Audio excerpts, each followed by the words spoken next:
खुलुमबाय बड'लेण्ड बुब्लि स्टुडिअ दं आङो राकेश रामसियारि बे समाव एनडिबि नि गायसनगिरि रन्जन दैमारि बे रन्जन दैमारिखौ मैयानि सानाव गुवाहाटी सेसन कर्टआ जे बिथांखौ दाय गैयै होननानै फोसावनाय लोगो लोगोनो बर' माहारिनि गोबां हारि हारिसाफोर थामहिनबा बे समाव बर' माहारियानो बिथांनि जे रायदान होनाय थामहिनबा दाय गैयै होनना फोसावनाय बे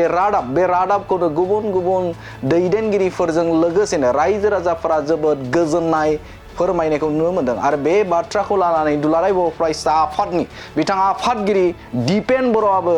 जोबोदनो गोजोननाय फोरमायनायखौ नुनो मोनदों। बे समाव गुवाहाटीनि सेसन कर्ट थामहिनबा बे समाव स्पेशल अपारेशन इउनिट 6/2013 नि जोहै गोलाव समनिफ्रायनो जे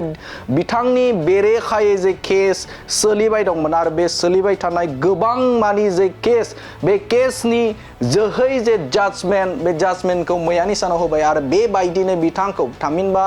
रन्जन दैमारि बिथांखौ बे समाव दाय गैयै होननानै फोसावबाय आरो बिथांजों लोगोसेनो गासै 11 थामहिनबा आल्फानि गोबां दैदेनगिरिफोर आरो एनडिबिनि बिथां रन्जन दैमारिजों लाफानानै गासै 11 दैदेनगिरिखौ बे समाव गुवाहाटी सेसन कर्टआ बे समाव दाय गैयै होननानै फोसावबाय आरो बे फोसावनाय लोगो लोगोनो बर' माहारिनि गासैबो रायजो राजाफोरा गोजोननाय मोनदों आरो बे गोजोननायखौ लानानै दुलाराय बर' फरायसा आफादाबो बिथांनि जे बा बिजिरसालिनि जे रायदान होनाय बे रायदान होनायखौ जोबोद गोजोननाय फोरमायनायखौ नुनो मोनदों आरो बिथाङा बुंथिदों जे फैबाय थानाय समाव जे जानो गोनां थामहिनबा सिबिआइनि जे बेल हियारिं बेवहायबो जे मोजां फिथाइ थाइगोनखौ बिथाङा बुंथिनायखौ नुनो मोनदों आरो बिथाङा बुंथिबावदों जे बे समाव गासैबो हारि माहारि आरो गोबां आफादफोरखौ खौसे थानानै खामानि मावनो थाखाय खावलायदों दुलाराय बर' फरायसा आफादनि आफादगिरि बिथां दिपेन बर'आ जिहेतु मैया दाय गैयै होननानै फोसावबाय भार्डिक्ट होबाय दा बेखायनो गुबुन केसफोराबो बेबायदिनो रेहाय बा बे केसखौ फोजोबनायनि थाखाय बेबस्था लानांगौ आरो मैयानि जि लेन्डमार्क मोनसे जाजमेन्ट बियो जोंनि फैबाय थानाय समाव सुप्रिम कर्टआव जानो गोनां केसआव जथेस्थ पजिटिभ मोनसे माने रिमार्क बा पजिटिभ मोनसे नोट लाबोगोन होननानै जोंहा आसा दङ। आं बेखायनो खावलायबाय जे फैबाय थानाय समाव जोङो बयबो इउनाइटेडलि थानानै जोंनि जेलाव थानाय दैदेनगिरिफोरखौ बा बिथांमोननि केसखौ फोजोबनायनि बेलायाव जों खामानि मावनांगौ आरो बे समाव बर' हारिनि थाखाय जोबोदनो मोनसे गोजोनथाव खौराङा बेनो जे बे समाव गुवाहाटी सेसन कर्टआव सोलिबाय थानाय 6/2013 नि जोहै बा थामहिनबा केसनि जोहै गोलाव सम जे गुबुन जायगायाव जे बिथां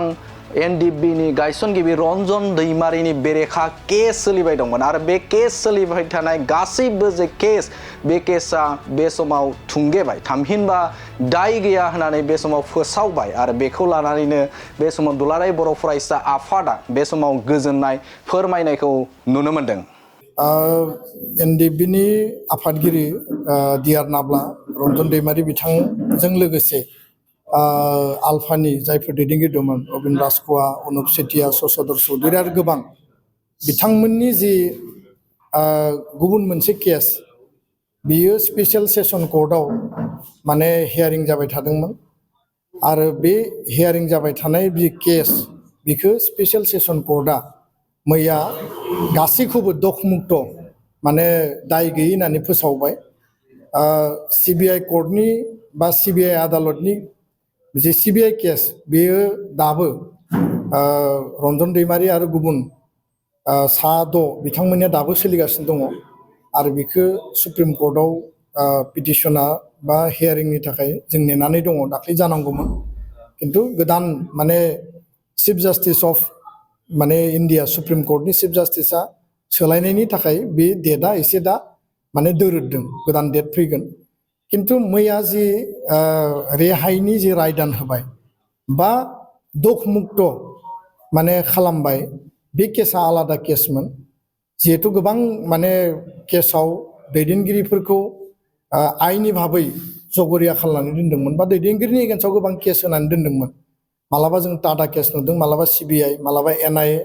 मालाबा गुबुन गुबुन अपारेशन इउनिटनि गोबां केसफोर दङ। आरो बे मैयानि जि दखमुक्त जानाय केस, बियो आलादा मोनसे केसमोन। बेयाव दिनै बिथांमोनखौ माने दाय गैयै होननानै फोसावबाय।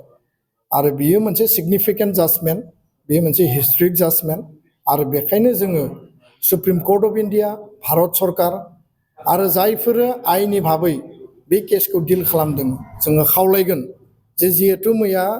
दाय गैयै होननानै फोसावबाय, भार्डिक्ट होबाय, दा बेखायनो गुबुन गुबुन केसफोराबो बेबायदिनो रेहाय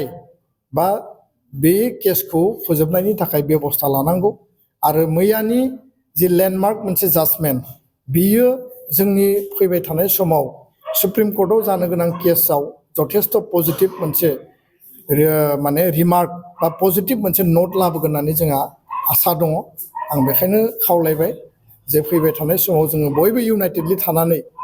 जोंनि जेलाव थानाय दैदेनगिरिफोरखौ बा बिथांमोननि केसखौ फोजोबनायनि बेलायाव जों खामानि मावनांगोन। गोजोन्थों।